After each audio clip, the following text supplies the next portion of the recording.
Assalamualaikum warahmatullahi wabarakatuh. Innal hamdalillah nahmaduhu wa nasta'inuhu wa nastaghfir wa na'udzu billahi min shururi anfusina wa min sayyiati a'malina. May yahdihillahu fala mudilla lahu wa may yudlil fala hadiya lahu. Wa asyhadu an la ilaha illallah wa asyhadu anna Muhammadan abduhu wa rasuluh. Allahumma sholli wa sallim ala nabiyyina Muhammad wa ala alihi wa ashabihi wa man tabi'ahum bi ihsanin ila yaumil qiyamah. Sahabat wasabiq, insyaallah Allah muliakan.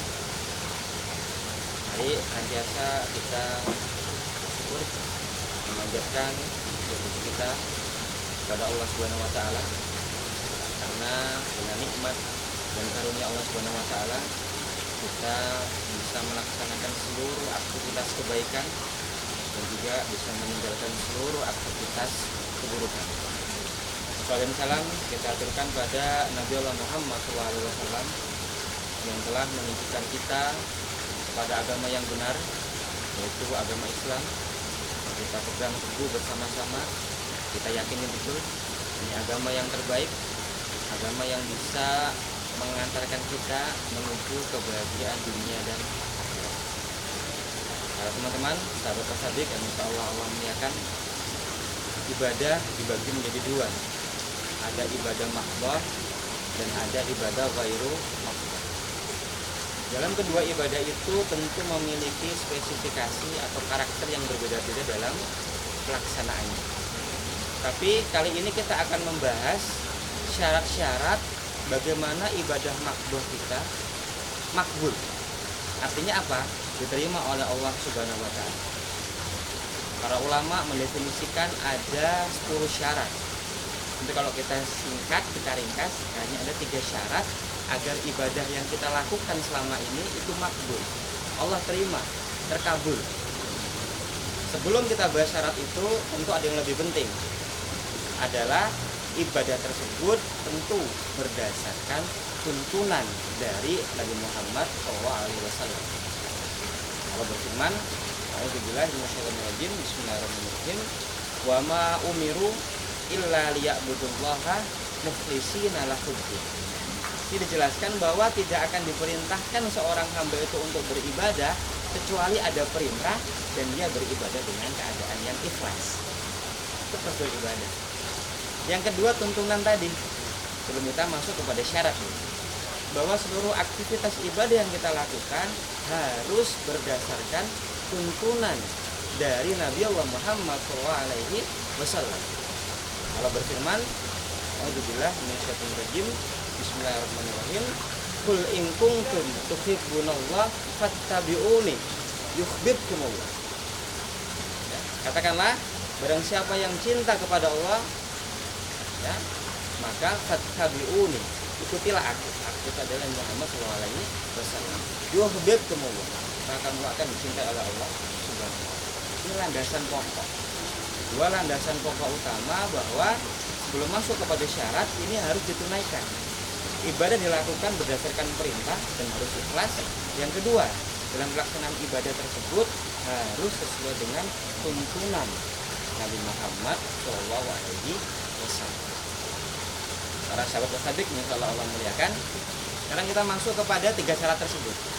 Syarat tersebut, ya, menurut para ulama kalau diringkas ada 10. Kita ringkas jadi 3 paling utama.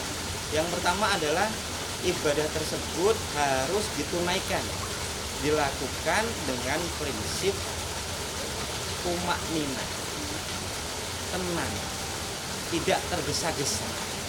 Terutama yang sering tampak adalah ibadah sholat. Apalagi sekarang kita masuk bulan suci Ramadan, ada sholat taraweh, macam-macam rokaatnya. Ada yang 21 rokaat, 23 rokaat, ada yang 11 rokaat. Itu harus tumakninah, tidak cepet-cepetan. Bahkan ada, ya, sholat 23 rokaat selesai dalam waktu 7 menit.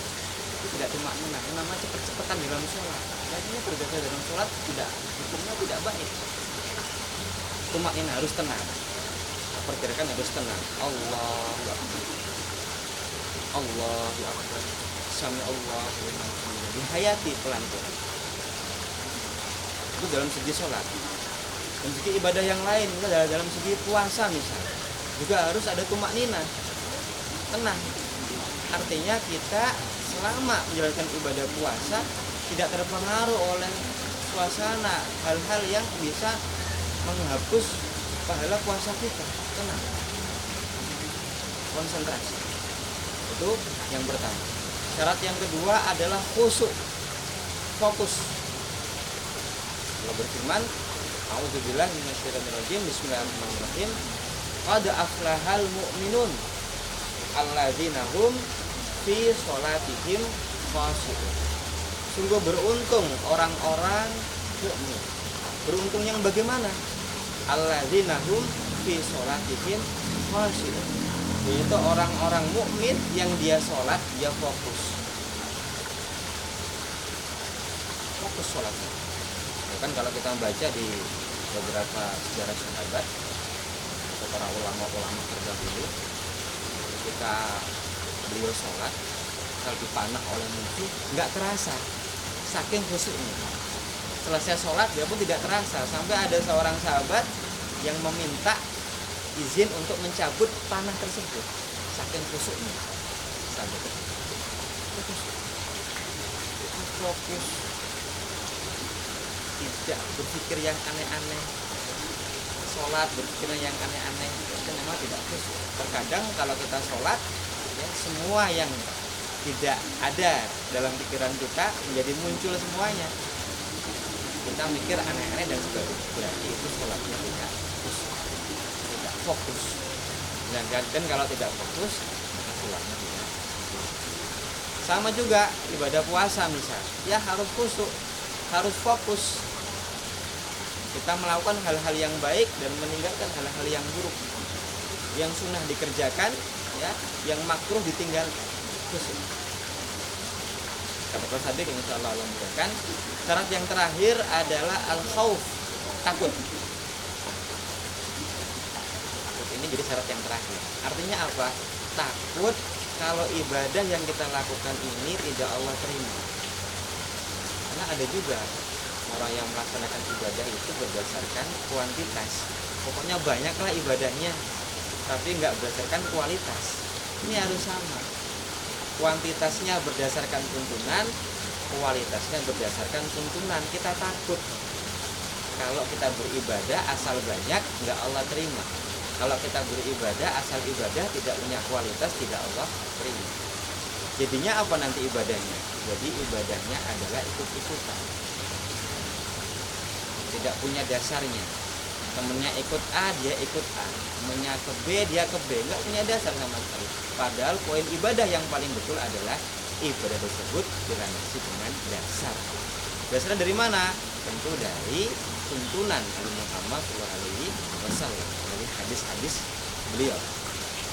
Khauf, kita merasa takut.